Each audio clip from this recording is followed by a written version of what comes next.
ان ربکم اللہ الذی خلق السماوات والارض فی ستۃ ایام، جان لو تمہارا پروردگار وہ اللہ ہے جس نے پیدا کیے آسمان اور زمین 6 دنوں میں، ثم استوى علی العرش، پھر متمکن ہوا ہے عرش پر۔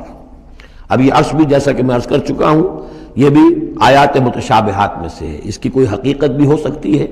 کہ کوئی واقعتاً مجسم کوئی شے ہو، کوئی چیز ہو فی الواقع کسی جگہ پر ہو، اور یہ بھی ہو سکتا ہے کہ اس سے مراد محض استعارہ ہو، واللہ عالم۔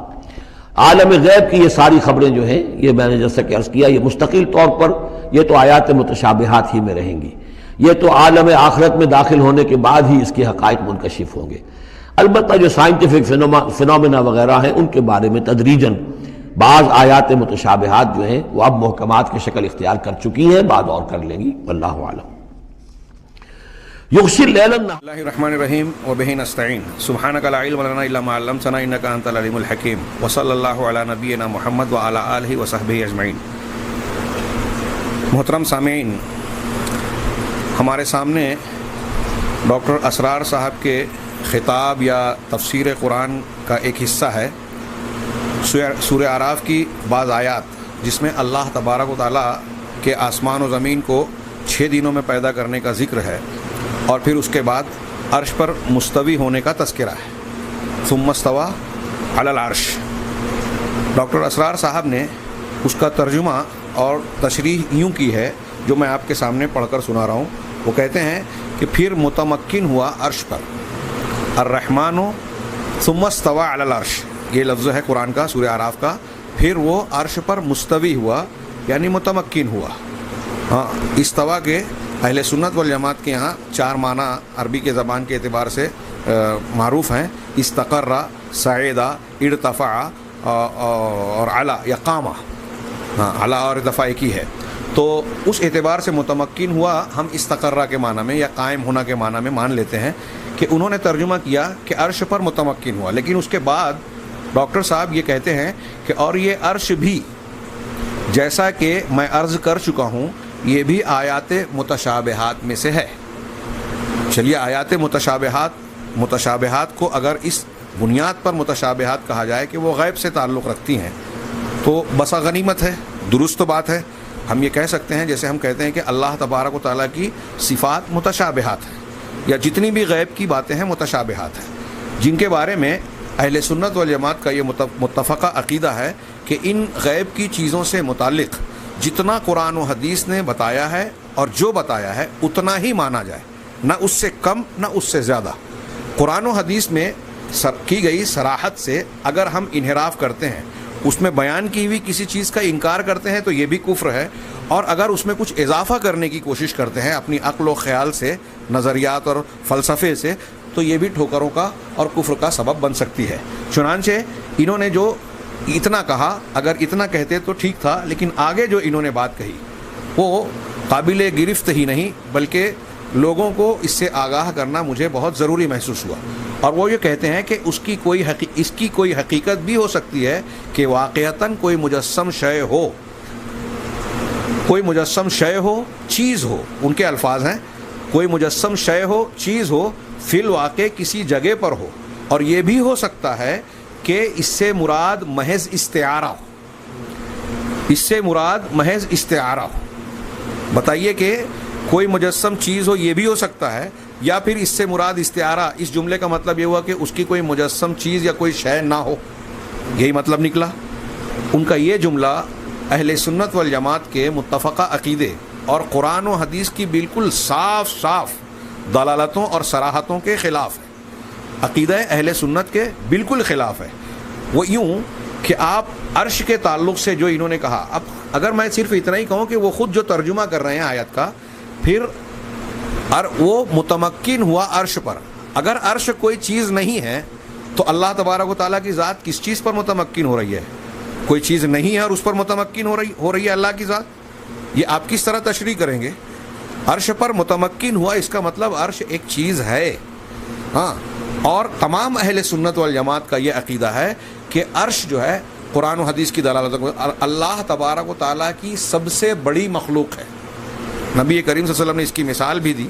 حدیثوں میں موجود ہے، 7 آسمان اگر کرسی کے سامنے رکھے جائیں تو ایسے ہی ہے جیسے ایک ڈھال میں 7 انگوٹھی، اور کرسی کو عرش میں رکھا جائے تو ایسے ہوگا جیسے ایک میدان میں انگوٹھی۔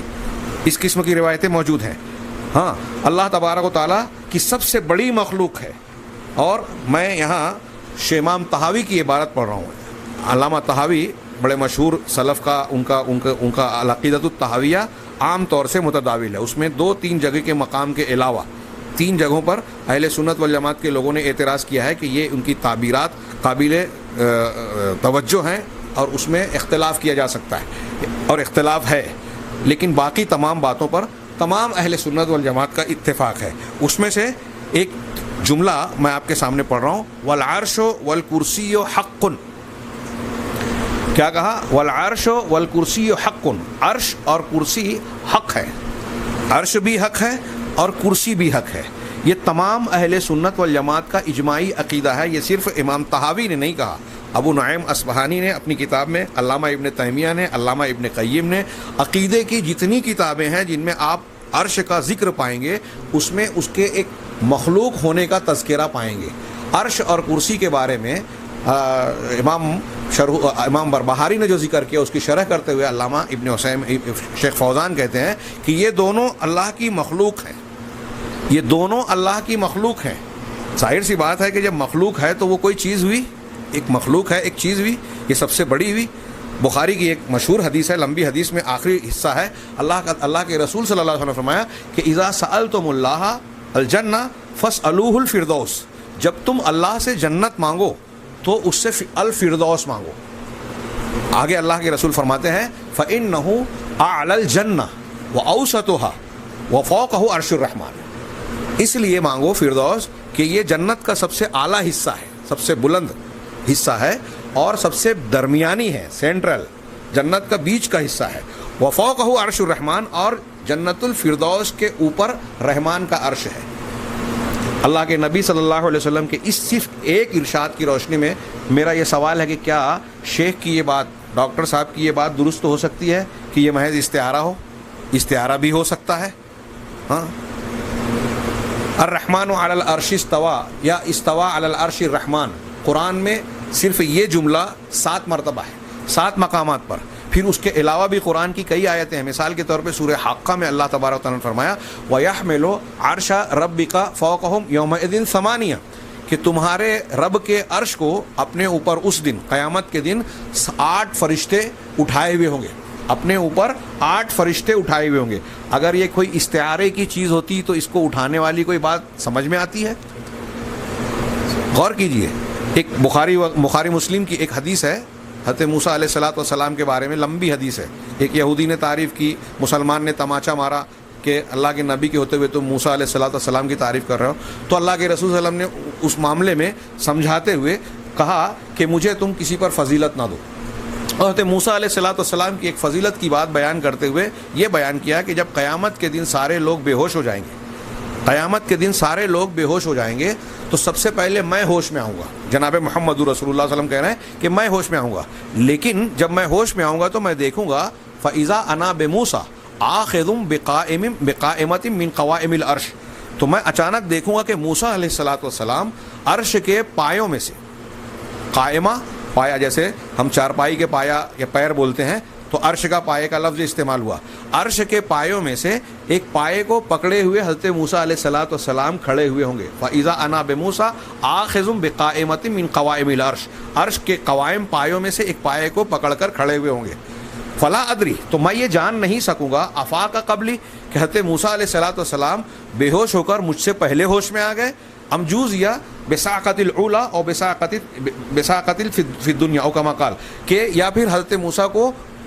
دنیا میں جو بے ہوشی طاری ہوئی تھی اس کا بدلہ دیا گیا۔ طور پہ جب انہوں نے کہا تھا کہ پروردگار میں تجھے دیکھنا چاہتا ہوں، تو اللہ تعالیٰ نے کہا تھا کہ وَلَن تَرَانِی، تو مجھے نہیں دیکھ سکتا، وَلَٰكِنِ انظُرْ إِلَى الْجَبَلِ، بلکہ پہاڑ کی طرف دیکھو، فَإِنِ اسْتَقَرَّ مَكَانَهُ فَسَوْفَ تَرَانِی، اگر وہ پہاڑ اپنی جگہ رک گیا، ٹھہر گیا، تو تم مجھے دیکھ پاؤ گے۔ اور پھر جب اللہ نے تجلی کی تو حضرت موسیٰ بے ہوش ہو گئے۔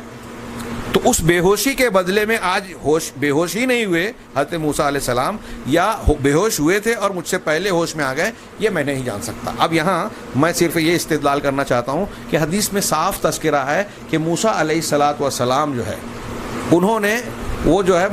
عرش کا پایا پکڑے ہوئے کھڑے ہوں گے۔ اب بتائیے کہ کیا یہ استعارہ ہو سکتا ہے؟ اس کے پائے کا تذکرہ ہے۔ فارابی اور ابو علی سینا اور ان لوگوں نے عرش کو 9واں فلک کہا، ہاں 9واں فلک ہے یہ، اس کی بھی اس سے تردید ہو جاتی ہے۔ اہل سنت والجماعت کے یہاں علماء کے درمیان ایک اختلاف یہ ہے عقیدے کے اسی باب میں کہ عرش بھی اللہ کی مخلوق ہے اور قلم بھی، دونوں میں سے پہلے اللہ تبارک و تعالیٰ نے کس کو پیدا کیا؟ تو چونکہ ایک حدیث میں یہ وارد ہے اولا ما خلق اللہ القلم، یا اسے اولو بھی پڑھا جاتا ہے اولا بھی، اولو ما خلق اللہ القلم، سب سے پہلے اللہ نے القلم کو پیدا کیا۔ اس حدیث کی بنیاد پر بعض علماء کا یہ کہنا ہے کہ اللہ نے سب سے پہلے قلم کو پیدا کیا، جس کے ذریعے سے لوح محفوظ میں قیامت تک ساری مخلوق کی تقدیر لکھی گئی۔ ثم کا جب پیدا کیا تو کہا اس کو لکھو، یہ والی حدیث ہے لمبی۔ تو کچھ لوگوں نے کہا کہ قلم سب سے پہلے ہے، لیکن جمہور علماء یہ کہتے ہیں کہ دلیلوں سے یہ ثابت ہوتا ہے کہ سب سے پہلے عرش کو پیدا کیا۔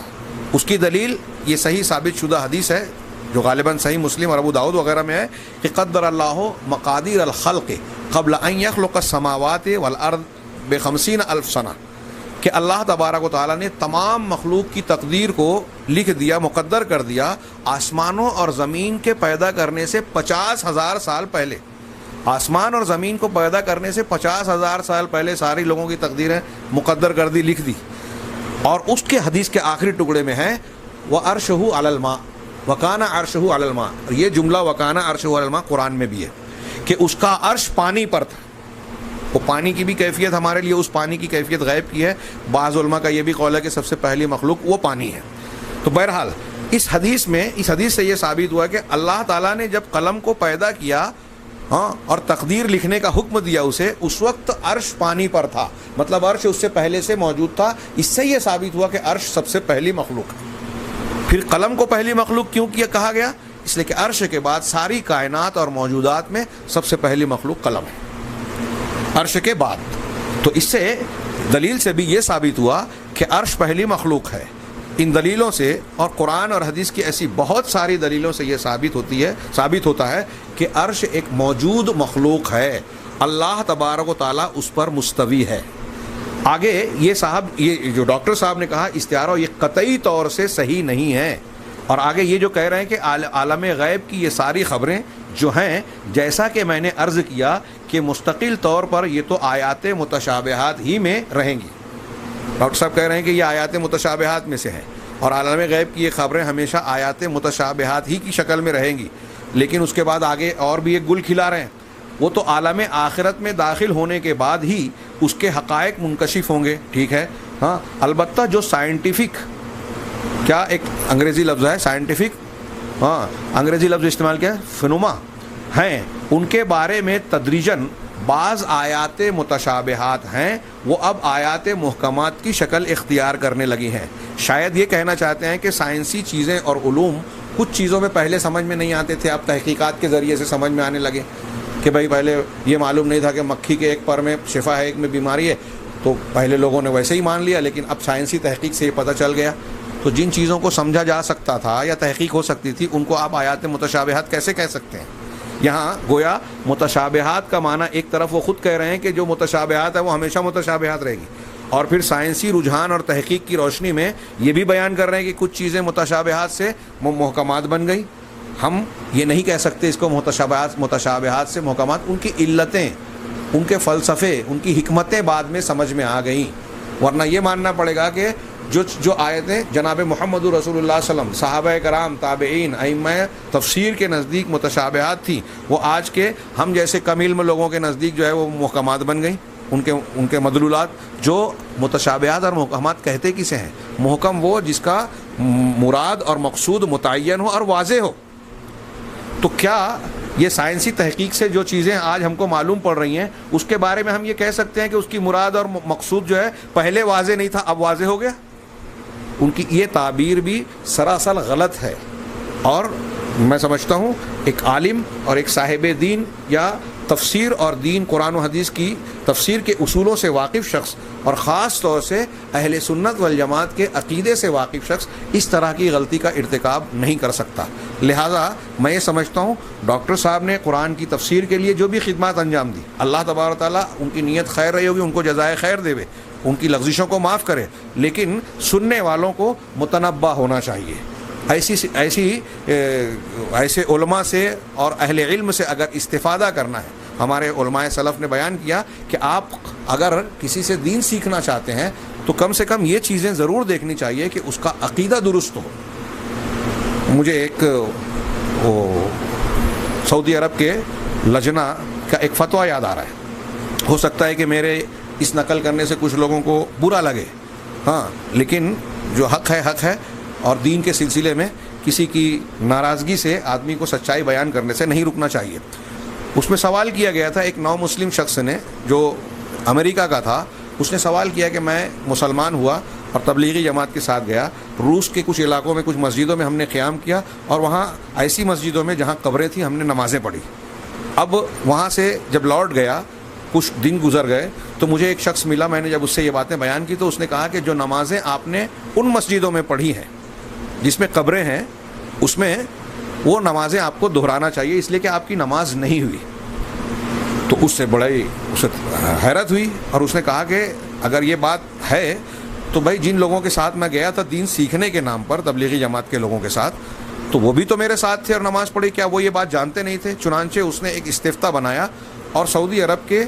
علماء کی کمیٹی کو بھیجا اور کہا کہ کیا اس جماعت میں جانا چاہیے کہ نہیں. اور یہ جو وہ انہوں نے مجھ سے جو اس آدمی نے فتویٰ دیا کہ یہ نمازیں میری نہیں ہوئی, کیا اس کی یہ بات صحیح ہے, مجھے نماز دہرانی چاہیے؟ تو لجنہ نے اس سوال کا جواب دیتے ہوئے کہا کہ جن مسجدوں میں قبریں ہیں اس اور آپ نے اس میں نماز پڑھی, مسجدوں پر قبروں پر مسجد بنانا یہ لعنتی کام ہے. اللہ کے نبی صلی اللہ علیہ وسلم نے ارشاد فرمایا ہے, لعنت اللہ علی الیہود والنصارى اتخذوا قبور انبیائہم مساجد, کہ اللہ کی لعنت ہے یہود و نصارہ پر, انہوں نے اپنے انبیاء کی قبروں کو مسجد بنا لیا, سجدہ گاہ بنا لیا. انبیاء کی قبروں کو, انبیاء کو پوجنے کے لیے نہیں, ان قبروں کو مسجد بنایا, اس پر لعنت. تو جو کام لعنتی ہے وہ صحیح نہیں ہو سکتا, اور جس کام پر لعنت بھیجی گئی ہے, جس عمارت کے بنانے پر, اس میں نماز صحیح نہیں ہو سکتی. تو اس کمیٹی نے کہا کہ اس معنی کی بہت سی حدیثیں ہیں اور ان حدیثوں کی روشنی میں وہ نمازیں نہیں ہوں گی جو قبر والی مسجد میں پڑھی گئی ہیں, لہذا آپ کو اسے دہرا لینا چاہیے. رہا تبلیغی جماعت میں نکلنے کا معاملہ, تو میں یہی بتانے کے لیے میں نے یہ تفصیل بیان کی. ان کا جملہ نقل کرنا چاہتا ہوں اہل علم کا. انہوں نے کہا کہ چونکہ تبلیغی جماعت کے لوگوں کے یہاں صحیح عقیدے کا علم نہیں ہے یا کمزور ہے, اور ان کے یہاں علم کے سلسلے میں خامیاں پائی جاتی ہیں, لہٰذا دین سیکھنے یا اس معاملے کو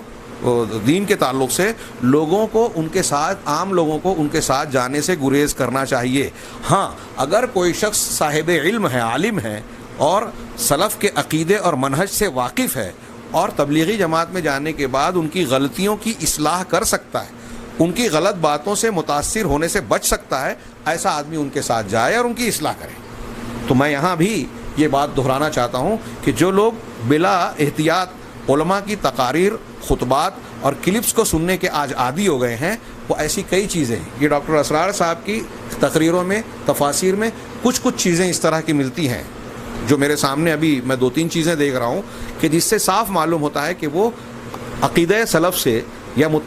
سلف کے متفقہ عقیدے سے واقف نہیں تھے, اس لیے ان سے یہ خطرناک قسم کی لغزش اور غلطی ہوتی ہے. اب ظاہر سی بات ہے کہ جو ان کو سننے کا عادی ہوگا وہ ان کی تفاسیر اور ترجموں کو سنتے ہوئے ان چیزوں پر غور نہیں کرے گا, تو وہ ان غلط باتوں کو بھی مان لے گا. ایسے ہی بہت سارے اور بھی دوسرے لوگ ہیں جو قرآن و حدیث کا حوالہ دینے کے نام سے سامنے آتے ہیں, جیسے مرزا محمد علی انجینئر پاکستان کا, جو آج سنا ہے کہ جیل قید و بند میں چلا گیا. اس نے جو ہے صحابہ کرام کے مشاجرات کو اور پھر اس کو ایسا رنگ دیا کہ جس میں صحابہ کرام کے ایک طبقے کی کھلی ہوئی تنقید ہوتی ہے جو کھلے طور پر اہل سنت والجماعت کے عقیدے کے خلاف ہے. پھر وہ منکرین حدیث, روافظ اور ابھی کا بتایا جاتا ہے کہ قادیانیوں کی بھی دبے لفظوں میں یا کھلے لفظوں میں تائید کرتا ہے. اور ہمارے کچھ نوجوان یہ سمجھتے ہیں کہ چونکہ ان کے بہت سارے لائک کرنے والے ہیں, ان کے جو ہے فالوورز ہیں, ان کی تعداد کو دیکھ کر متاثر ہو جاتے ہیں. تعداد سے ہرگز متاثر نہ ہو اور کسی کے ظاہری چیزوں سے متاثر نہ ہو، بلکہ اصل چیز جس کو اختیار کرنا چاہیے وہ علم اور دلیل ہے. ہمیشہ دلیل سے متاثر ہونا چاہیے. اللہ تبارک و تعالیٰ اور رسول اللہ صلی اللہ علیہ وسلم نے جو بیان کیا اور اس کو صحابہ اور تابعین نے ابتدائی دور کے مسلمانوں نے جس طرح مانا، اسی طرح کا دین ماننے میں ہمارے لیے کامیابی ہے. لہٰذا اپنے اس دین کی حفاظت کے سلسلے میں، اس کو کسی غلطی اور ٹھوکر سے محفوظ رکھنے کے سلسلے میں ہمیں ہر وقت تو چوکنا اور محتاط رہنا چاہیے. اللہ تبارک و تعالیٰ سے دعا ہے کہ وہ ہمیں دین کے سلسلے میں محفوظ رکھے، فتنوں سے محفوظ رکھے، گمراہیوں سے محفوظ رکھے. وآخر دعوانا ان الحمد للہ رب العالمین.